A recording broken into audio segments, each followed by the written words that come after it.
Queen heartbroken as solemn monarch bereft without Prince Philip by her side. The Queen would not have carried out her royal duties as well as she has done without the unwavering support of Prince Philip, according to a royal expert. Prince Philip and the Queen have very much been a double act, with one complementing the other for their different personalities and interests, according to royal author Ian Lloyd. Discussing the biggest achievements and legacy of the late Duke of Edinburgh, the author of The Duke, 100 Chapters in the Life of Prince Philip noted the late royal has been at the Queen's side on most of her engagements, visits and tours abroad. He told Express.co.uk, she could have done it herself because she was a very dutiful person, but she wouldn't have done it half as well without Prince Philip by her side because it was a double act, there were two of them. The Queen was this solemn, dutiful figure while the Duke of Edinburgh had his quirky sense of humor and an inquiring mind. Mr. Lloyd also pointed out the Duke of Edinburgh was very much in favor of change and innovation while the Queen was keener to retain the old ways and traditions at the palace. Prince Philip's desire to push the royal family into the modern age, however, helped the monarchy to become more relatable and connected to people in the long run. The author said, the Queen was a bit like her mother, a conservative person, so she didn't automatically embrace change. But Prince Philip was very much for change.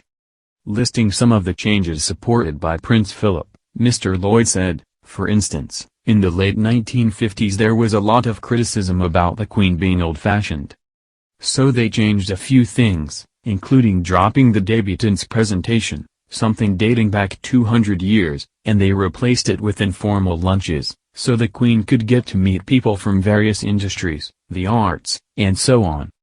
And then Prince Philip helped with change again in the late 1960s, when the monarchy was going out of favor. You had the Beatles, Carnaby Street, it was a very modern age and the royal family seemed very dull and old-fashioned. Philip rejuvenated the firm, he was behind the royal family documentary, it was watched by millions of people. And they became more friendly towards people, they made an effort to get to know the ordinary person. And also with television, the Queen is not a natural performer, she is not naturally good in front of the camera, but he taught her how to embrace the new medium. The TV allowed her to get access to millions of people who would have never otherwise seen her. Prince Philip suggested the Queen televise her coronation in June 1953, making it possible for millions of people across Britain to join her on that solemn day. He also supported the switch from radio to TV of the Christmas Day speech. While the Duke of Edinburgh was pivotal in supporting the Queen, Her Majesty also made sure her husband had a prominent role in her family, with their double act continuing behind the scenes. Mr. Lloyd noted, when she became queen it was very unusual for a man to play the second fiddle. Therefore she made sure that while she was being the head of the country he was the head of the family. He was in charge of the children's education and their development. It didn't always work. Prince Charles hated Gordonstoun, which had been very good for Philip. But I think they were taught service and hard work. Prince Philip and the Queen got married in November 1947, when she was still the heir to the throne. The Duke of Edinburgh continued his promising career in the Navy until the death of 1952, after which he decided to give it up to dedicate his life to the crown and the new Queen. Throughout his life as a public servant, he carried out more than 20,000 solo engagements and accompanied the Queen in several tours across the Commonwealth and the world. The Duke died on April 9 at Windsor Castle, and his funeral was carried out the following week, on April 17.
Throughout his life as a public servant, he carried out more than 20,000 solo engagements and accompanied the Queen in several tours across the Commonwealth and the world.